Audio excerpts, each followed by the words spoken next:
Welcome.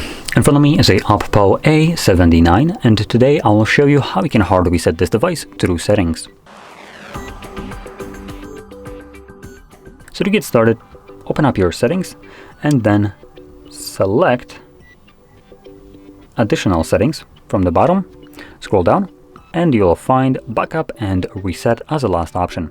Click on it and then select reset phone and erase all data.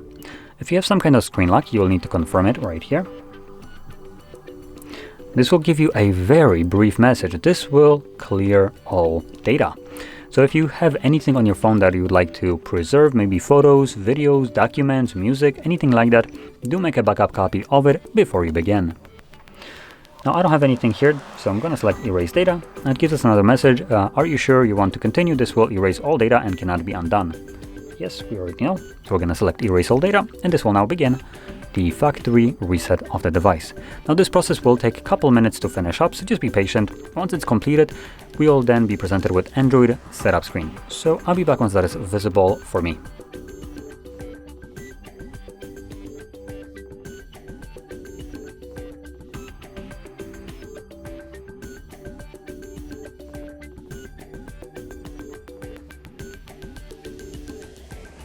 And as you can see, the process is now finished and you can set up your device however you like. So if you found this video helpful, don't forget to hit like, subscribe, and thanks for watching.